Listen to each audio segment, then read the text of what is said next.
Vous êtes sur Kinactu Télévision, votre partenaire d'excellence. Mesdames et messieurs, merci de nous choisir. Tout de suite, voici les grandes lignes de l'actualité.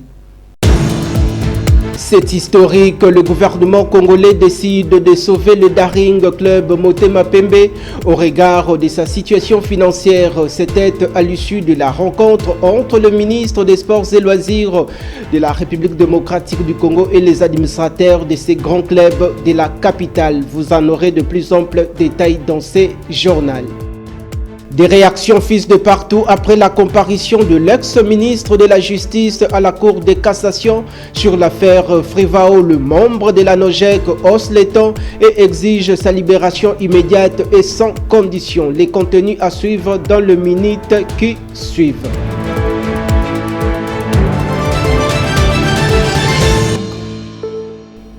Une fois de plus, mesdames et messieurs, merci d'être branchés de prime abord. Démarrons par l'ouverture lundi 13 juillet dernier à Kinshasa, la capitale de la République démocratique du Congo, plus précisément au centre financier de la conférence de performance par le vice-premier ministre et ministre congolais en charge du budget Adolphe Muzito Mfumuti. Ces travaux permettront de consolider l'efficacité de la politique budgétaire en République démocratique du Congo. Regardez.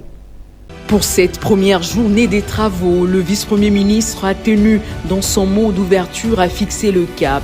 Il s'agira de poursuivre avec rigueur une réforme essentielle afin de réussir la mutation attendue des finances publiques en RDC. Le vice-premier ministre du budget Adolphe. Le compte à rebours est ainsi lancé. Pendant 10 jours, des responsables des administrations publiques affineront leurs objectifs stratégiques, leurs indicateurs de résultats, leurs prévisions budgétaires en vue de l'élaboration du projet de loi de finances 2027. Mesdames et messieurs, poursuivons cette grande édition d'information par cette nouvelle. Retenez que le ministre congolais en charge de l'intégration régionale, Floribert Anzuluni, a été reçu depuis le lundi 13 juillet dernier par le président de la République ougandaise et président en exercice de la communauté d'Afrique de l'Est, Yoweri Museveni, pour prendre part aux consultations sur les efforts de paix régionaux dans la partie est de la République démocratique du Congo. Suivant. Cette rencontre s'est tenue dans la résidence de Kisozi, située dans le district de Gomba, de la capitale de Kampala. Le ministre de l'intégration régionale, porteur d'un message du président Félix Tshisekedi à son homologue, a tenu à sensibiliser les partenaires sous-régionaux et régionaux sur des efforts que fournit le gouvernement congolais dans le cadre de la mise en œuvre de ses engagements souscrits en rapport avec les accords de paix de Washington entre la RDC et le Rwanda. Étant donné les récentes sanctions américaines contre Kigali, le ministre Floribert Anzuluni accentue la diplomatie régionale pour une nouvelle dynamique de paix dans l'est de la RDC aux côtés de Yoweri Museveni. Au regard de cette situation, le président ougandais a réaffirmé l'engagement du gouvernement central de Kampala pour rétablir la prospérité des populations martyrisées dans l'est de la RDC. Ainsi, cette démarche du ministre de l'intégration régionale, Floribert Anzuluni, s'inscrit dans le cadre de la poursuite des efforts menés par le gouvernement congolais pour le retour de la paix et de la stabilité dans sa partie est, tant par l'approche diplomatique que militaire. Dans un autre chapitre, le ministre congolais d'État en charge du commerce extérieur, Julien Paluku Kaongia, a annoncé l'accompagnement du gouvernement de la République au projet d'exploitation minière dénommé Manono Lithium, dont une grande partie est déjà disponible au port de la ville de Kalemi, chef-lieu de la province du Tanganyika. Regardez. Le projet d'exploitation minière du lithium de Manono, une localité de la province du Tanganyika, prévoit une capacité de production d'environ 1 million de tonnes de concentré de lithium par an. Pour sa première phase, la production est estimée à plus de 500 millions de tonnes par année. En connaissance de son importance industrielle, le gouvernement congolais tient à privilégier la transformation locale, notamment la production du sulfate de lithium, un composé minéral essentiel pour la médecine élémentale. L'objectif de ce projet sera également de capter davantage de valeur ajoutée créer des emplois et positionner la RDC dans la chaîne mondiale des batteries et véhicules électriques, un marché en forte croissance. Somme toute, cette initiative innovante du gouvernement congolais, coordonnée par le ministre du Commerce extérieur, Julien Paluku Kahongya, s'inscrit dans le processus de dynamisation du secteur de l'industrie minière en RDC, fortement ralenti par la dépendance aux transformateurs étrangers de matières premières. Rappelant que cette annonce fait suite à la visite du gouverneur du Tanganyika, Christian Kitungwa, auprès du gouverneur par intérim du Haut-Katanga, Martin Kazembe Choula, pour le transfert des compétences et la mise en place prochaine d'une mission d'experts pour l'exploitation stratégique du lithium de Manono. Mesdames et messieurs, prenons cette nouvelle en bref. La ministre d'État en charge des affaires sociales, action humanitaire et solidarité nationale, Eve Bazaïba Massoudi, et le ministre d'État en charge de la justice et garde des Sceaux, Guillaume Ngefa, ont lancé les travaux de poursuite judiciaire et d'une stratégie de sécurisation ordonnée ayant pour objectif de mettre un terme à la spoliation du patrimoine public de l'État congolais. Passons cette fois-ci à autre chose dans cette grande édition d'information sur nos antennes. La ministre de la Jeunesse et Éveil patriotique de la République démocratique du Congo, Grâce Émile Coutinho, a procédé cette tête le 13 juillet dernier à l'ouverture de la journée de réflexion visant à faire du patrimoine le socle sur lequel doit se bâtir les engagements de la jeunesse congolaise. Suivant. Je rêve d'un Congo où chaque jeune se lève avec certitude que son avenir peut s'écrire sur ces terres. Ainsi s'exprima la ministre lors de cette matinée d'échange. Son message visait à réveiller les consciences des citoyens congolais, à savoir la jeunesse qui représente environ 65% de la population du pays. Mes chers compatriotes, mes frères et sœurs congolais, plus nous avançons, peu à peu, le patriotisme est en train de disparaître au milieu de nous. Vous savez, être un véritable patriote, ce n'est pas seulement soutenir les léopards lors d'un match de football. Être un véritable patriote, ce n'est pas seulement dire que j'aime la République démocratique du Congo. Lorsqu'on est un patriote et qu'on aime la République démocratique du Congo, on défend ce pays. On protège notre pays. Cette séance a mis en avant la présentation de la jeunesse au sein des institutions pour les prises de décision qui doit être dédiée et instaurée dans la constitution du pays, plus précisément dans l'article 14 garantissant la promotion des droits de la femme. Ces recommandations issues de la matinée d'échange portée par la ministre de la Jeunesse et Éveil patriotique, Grâce Émile Coutinho, seront officiellement remis au chef de l'État congolais, Félix-Antoine Tshisekedi Tshilombo, le 12 août prochain, à l'occasion de la Journée internationale de la jeunesse, qui aura pour thème « Jeunesse, avancée de la coopération multilatérale par la technologie et les partenariats ». En somme, cette réunion de réflexion met en lumière les efforts continus de la ministre Grâce Émile Coutinho, qui fait de la jeunesse congolaise son cheval de bataille, tout en faisant de cette dernière la relève de la nation. Dans un autre registre, la ministre en charge de la jeunesse congolaise et éveil patriotique, Grâce Émile Coutinho, est revenue sur la question relative de la réforme constitutionnelle en République démocratique du Congo suivant les enjeux politiques de l'ère. Suivant.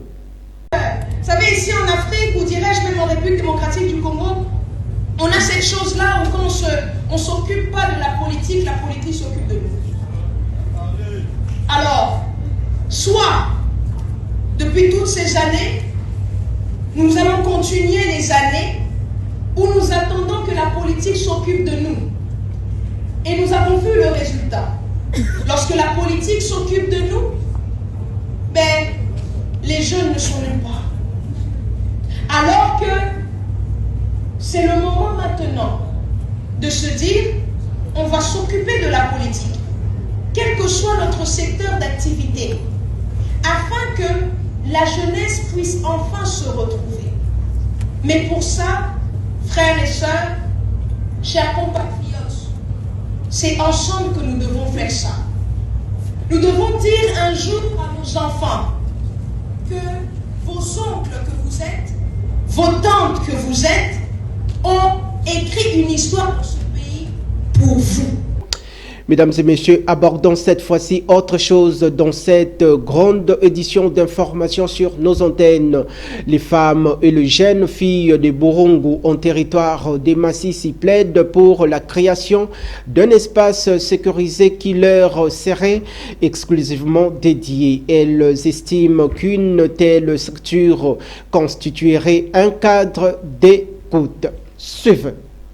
Selon Ouamaoro Providence, l'une des femmes leaders de la localité, cet espace permettrait aux femmes et aux jeunes filles de se réunir régulièrement afin de partager leur expérience, de s'informer sur leurs droits, de bénéficier d'un accompagnement adapté à leur réalité. Elle souligne également que ce centre pourrait accueillir des formations professionnelles, notamment dans des métiers générateurs de revenus, afin de renforcer l'autonomie économique de femmes et de leur permettre de mieux subvenir aux besoins de leur famille. D'après cette femme leader, aucun espace adapté aux besoins de femmes et de jeunes filles n'a à ce jour été aménagé dans cette partie de la chefferie Bachali. Une situation qui, selon elle, limite leur accès à l'information, à l'accompagnement ainsi qu'aux opportunités de développement personnel et économique. Par ailleurs, le Femmes de Burungu lance ainsi l'appel aux autorités locales, aux organisations de la société et aux partenaires œuvrant dans la protection et la promotion des droits de femmes, afin qu'ils soutiennent la création de ces centres. Elle considère cette initiative comme une levier essentiel pour leur autonomie, leur participation au développement de leur communauté. Prenons à présent cette information, mesdames et messieurs, à l'occasion du match de football pour l'unité de la jeunesse congolaise opposant les conseils nationaux de la jeunesse CNJ en sigle à la représentation nationale des étudiants du Congo à l'université pédagogique nationale en vue de resserrer le lien entre les jeunes congolais. Dans ce cadre, l'ambassadeur de cette grande structure étatique s'est exprimé. Regardez. na yamboto pesi matono mingi pa tata mokoza mboka oya sali ba tandelo aboye ba infrastructure aboye pona bilenge surtout ba bilenge oyo bazotanga lelo toyebiso moko to chamisa pito palpe bilembo ya tata mokoza mboka na kati ya université oyo ya UPN to sepeli makasi to zongisi botondo mingi na ba responsable ou ba autorité académique à l'université. Merci na président ba étudiant ya UPN, merci à président ya René Koba ya Bibi Solelo. Message autopesa, message à Kimia, il y a unité nationale, il y a cohésion nationale. Et to bengi bilengenyo so batelema parce que les deux les actes commémoration il y a génocide. Donc les génocides économiques causés par nos ennemis à la partie orientale ouest de la RDC. Ba bilengenyo so to telema les 2 août na babalabala na ba place nyoso to commémorer bilongi ya batu ebele o muna na biso ba muna na biso babomi na kati ya mboka na biso. De son côté, le ministre congolais en charge des sports et loisirs, Didier Boudimbo, a reçu cette tête le lundi 13 juillet dernier dans son cabinet de travail. Le patriarche et fondateur du Daring Club Motema Pembe, Jonas Mukamba, pour discuter sur les questions liées à la crise qui prévaut actuellement au sein de ces clubs de la capitale. Premièrement, restons toujours dans le même registre consacré au dossier Frivao à la Cour de cassation. Les membres de son parti politique Nojek ont fait une déclaration fracassante au sujet du dossier Constant Mutamba en justice. Regardez. La nouvelle génération pour l'émergence du Congo. Nouvelle opposition pour la gouvernance, l'éthique et la citoyenneté. Opposition républicaine adresse ses sincères remerciements au chef de l'État, président de la République, M. Félix Antoine Tshisekedi Tshilombo, pour son engagement en faveur de l'État de droit et des libertés démocratiques. Au commandant de la police, ville-province de Kinshasa et à l'ensemble des éléments de la police nationale congolaise pour l'encadrement républicain dont ont bénéficié nos militants et la sécurisation de leurs biens lors de cette journée. Nous saluons particulièrement la protection assurée à notre autorité de référence, Maître Constant Mutamba Tungunga, accompagné de son équipe médicale à l'occasion de son 3e procès à la Cour de cassation ce 13 juillet 2026. Aux militants de la NOJEC vous félicite et remercie tous les militantes et militants pour leur sens élevé du patriotisme et leur mobilisation responsable derrière leur autorité de référence, Maître Constant Mutamba Tungunga. Votre discipline, votre sens des responsabilités honore notre lutte républicaine. La nouvelle génération pour l'émergence du Congo réaffirme et réitère son soutien au chef de l'État et à ses initiatives politiques pour l'émergence du Congo.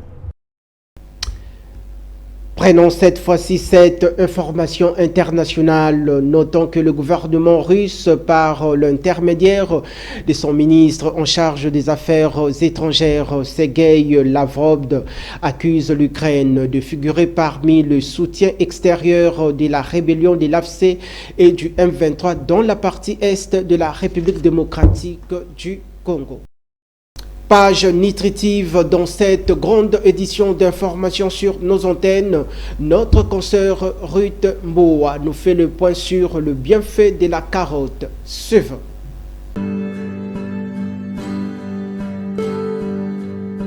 La carotte fait partie des légumes le plus consommés dans le monde entier. Pour cause, sa saveur douce et sucrée s'est prête à toutes les associations en cuisine et séduit le petit comme le grand. Ce succès est une excellente nouvelle puisque le profil nutrition de la carotte est remarquable et unique.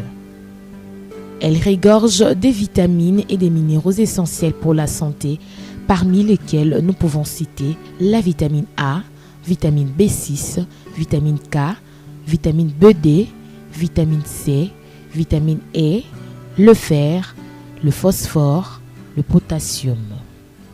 La couleur foncée de la carotte provient de ses très nombreux pigments. Il contribue à prévenir plusieurs maladies et dont les maladies cardiovasculaires et certains cancers. Son jus améliore la capacité antioxydant et les taux de vitamine E dans le sang, en plus de diminuer les cholestérols et les triglycérides du foie et dans le sang. Pour rappel, retenons que la carotte est une excellente source de bêta-carotène, source de fibres douces, bonne teneur en vitamines du groupe B, favorise la santé des yeux et de la peau, fort pouvoir en antioxydants.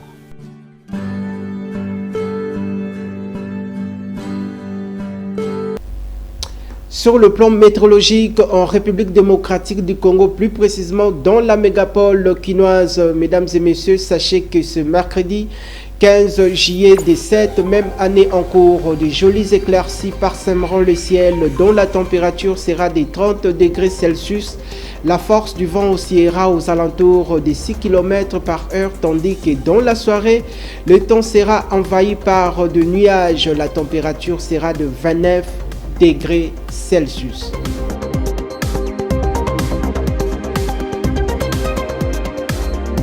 Avant de mettre terme dans cette grande édition d'informations sur nos antennes, la rédaction de votre chaîne vous propose la belle sélection de journaux parus ce mardi 14 juillet 2026 dans la ville-province de Kinshasa. Retrouvez de plus amples détails à travers ces timbres vocaux signés par Nathan Ekouchou. C'est un plaisir pour nous de vous retrouver, très chers téléspectateurs de la Kinactu Télévision. Voilà désormais l'heure dédiée à la revue de presse. Voici les préliminaires de cette session avec la référence plus qui titre en commentaire « Gouvernance financière, la RDC intègre le groupe Egmont et renforce sa crédibilité sur la scène internationale ». Le journal ajoute que la République démocratique du Congo vient de franchir une étape majeure dans le renforcement de son dispositif de lutte contre le blanchiment des capitaux, le financement du terrorisme et le financement de la prolifération. Réunie à Bakou, en Azerbaïdjan, l'Assemblée générale du groupe Egmont a officiellement admis la cellule nationale des renseignements financiers comme membre de cette prestigieuse organisation mondiale qui regroupe les cellules de renseignement financier. Cette admission marque une importante reconnaissance des réformes mises en œuvre par la RDC depuis 2019 sous le leadership du président de la République, Félix-Antoine Tshisekedi Tshilombo. Dans sa deuxième page, la référence plus nous informe également que dans le cadre de la riposte contre l'Ebola en RDC, comment 4 malades ont rejoint Kisangani depuis l'Ituri sans être détectés. Le journal ajoute également que l'épidémie d'Ebola touche désormais 5 provinces en République démocratique du Congo. Aux 3 provinces déjà reconnues dont l'Ituri, le Nord Kivu, le Sud Kivu, s'ajoutent la Chopo et le Haut-Ouélé. À Kisangani, chef-lieu de la province du Chopo, 4 personnes ont été testées positives, dont 2 sont mortes. Au Haut-Ouélé, le ministre de la Santé évoque 5 cas récents. Dans les 2 cas, l'origine remonte à la zone de santé de Nyanya en Ituri. Le ministre Samuel Roger Kamba, joint par téléphone le 10 juillet dernier, alors qu'il se trouvait sur place en Ituri, détaille d'après la presse commune comment ces maladies ont échappé au point de contrôle sanitaire. Terminant cette session d'information avec le journal Africa News qui titre dans sa deuxième page « Mouyaya prône l'importance de la redevabilité de la gouvernance publique ». Il s'y est de souligner qu'à la salle de la Majesté du Congo 1er de l'Hilton Hotel de la commune de la Gombe a vibré dernièrement au rythme du lancement de l'Andila, premier baromètre citoyen de suivi de l'action gouvernementale en RDC. Initié par l'ASBL et Bouteli avec l'appui de l'Agence suédoise de coopération internationale pour le développement du sida, ce baromètre est conçu comme un outil numérique de la veille citoyenne. Selon la cellule de communication du ministère dirigée par Patrick Mouyaya, l'Andila répertorie les engagements de l'exécutif, évalue leur niveau de mise en œuvre à travers les actes réglementaires, les projets, les budgets et les résultats obtenus tout en offrant une plateforme interactive destinée à renforcer la transparence, la redevabilité publique et le suivi des politiques gouvernementales. C'est tout pour cette édition, à la prochaine pour de nouveaux journaux. Au revoir.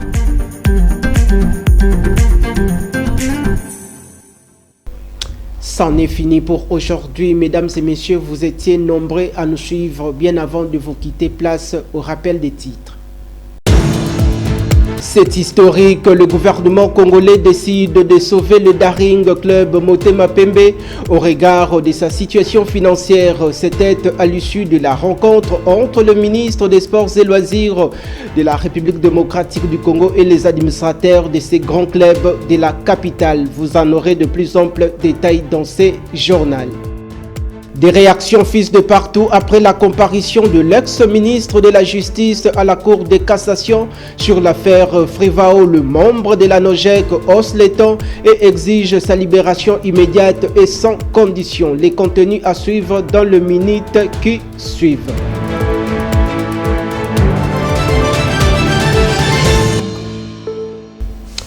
Ce journal a connu la participation de l'équipe rédactionnelle et celle de la technique. D'ici là, portez-vous bien. Excellente suite de programmes sur nos antennes. Je vous retrouve prochainement avec la même ferveur.